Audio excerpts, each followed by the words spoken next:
Okay, so scene 1 starts us with the king, the queen, Rosencrantz, and Guildenstern all in a room together. Except as soon as they're introduced, the king tells Rosie and Gildy to get out so Gertrude can come breathe and tell him where Hamlet went.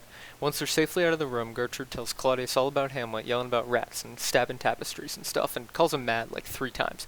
Naturally, Claudius says this is the perfect time to get rid of Hamlet by sending him to London, and then he calls for Rosencrantz to come back in, but Gildy also comes back in too.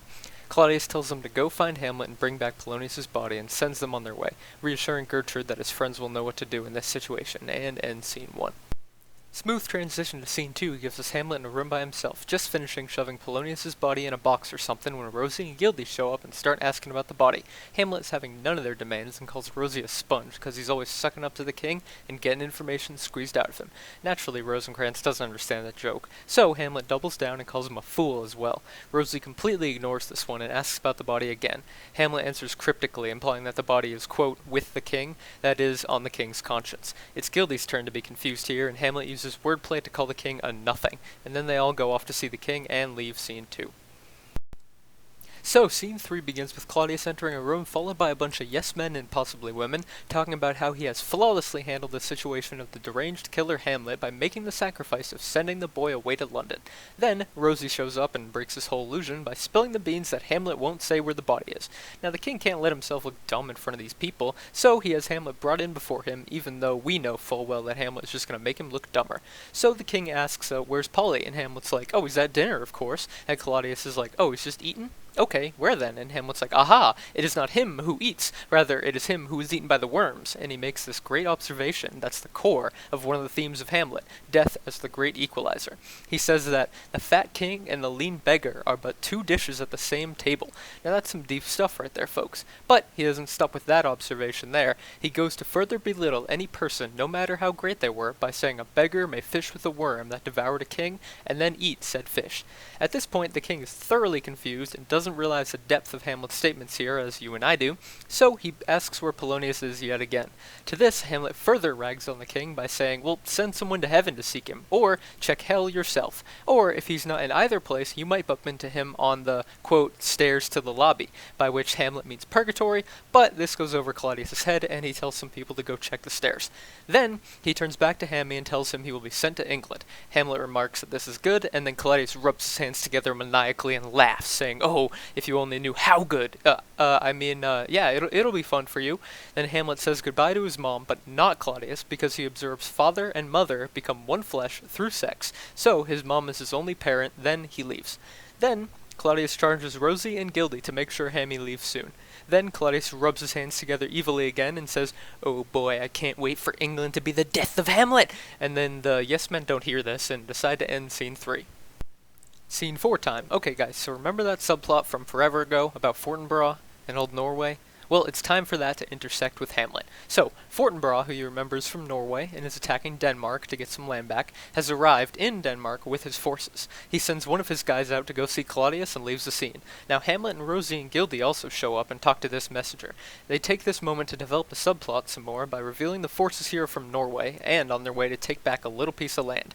The messenger also reveals this land is basically worthless and this whole thing is happening only because Fortinbras got his feelings hurt when Norway lost the land. This information allows Hamlet to observe that at least it'll be an easy battle with no real fighting over worthless land, but the messenger reveals that no way, this place is heavily garrisoned. Hamlet makes an observation that we might find ironic at the end of this play, that all these people are going to die for a cause that no one gets. Now, it's time for Hamlet to get on the ship to London, but first, soliloquy time. He takes a little bit of time to expand on his last comment to the messenger here, talking about the futility of the battle these soldiers will fight, and reflects on some of his own deeds just in time to end scene 4. So, scene 5 gives us the Queen, Horatio, and some guy in a room somewhere in the middle of discussing Ophelia's madness at her dad's death. After a bit, the Queen decides to speak to Ophelia, so Horatio brings her in, and she immediately starts singing about her dead dad. The Queen keeps trying to interrupt, but Ophelia just keeps singing. After a few lines, Claudius enters and also attempts to talk to her, but she says some more stuff that includes a slight jab at the king, then starts singing about sex. First, she tells a story about losing virginity with some clever wordplay on the word maid, then moves to a song about a newly non-virgin who is now unfit for marriage in her new state. After this, Claudius tries to ask Gertrude how long Ophelia has been like this, but Ophelia interrupts, saying her brother, Laertes, needs to be told, then she leaves. The king then tells Horatio to follow her and makes a long comment to Gertrude about how terrible things are going. Then, a noise sounds outside and Gertrude gets scared. A guard comes in to explain that the noise is basically a people's revolt shouting for Laertes to be king, and that Laertes is on his way to them now. Right on cue, Laertes then bursts through the door and demands his father be given to him. Claudius is like, no can do, man, he's dead. And Laertes is like, how? And Claudius is like, so, are you angry at me or just the killer? And Laertes is like, I'll kill whoever killed my dad. And Claudius is like, okay, good, it wasn't me then. And then Ophelia shows up and she makes a few singing lines and references to flowers that might be worth analyzing if you're going to write a paper, and Laertes responds to these by becoming even more distraught. Then Ophelia leaves. Laertes turns to the king now and says, you see what you've done? The king says, okay, hold up, I can fix this, so let me give you your justice, and if I can't do that, you can be king. And Laertes is fine with these terms, so they end scene 5. Okay, so scene 6 starts out with Horatio being met with a letter from Hamlet delivered by some sailors. He reads the letter out loud and we witness the most action in the play yet. The letter says Hamlet's ship was boarded by pirates and he was taken captive by them, but they ended up being pretty swell guys once they found out he was a prince and ransomed Hamlet back to the king by sending these letters to Denmark. So, he is on his way back, but Rosencrantz and Guildenstern are still on their way to England and end scene 6.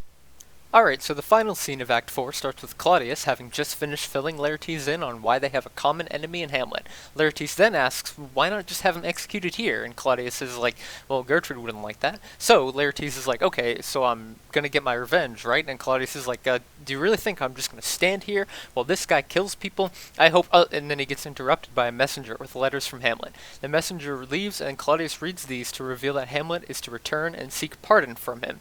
This is good news for Laertes, and the king tells him he has a plan for how to get Laertes to kill Hamlet and make it look like an accident. So, how are you going to do this? Asks Laertes. Well, the king says, I hear you're quite good with the sword, so how about a duel that turns lethal by poisoned sword? They agree this is a great idea and concoct a backup scheme as well, where Hamlet's victory drink will also be poisoned. After they finish this plot, Gertrude enters and reveals that Ophelia drowned herself. Naturally, this makes Laertes even more resolved to kill Hamlet, and thus ends Act 4.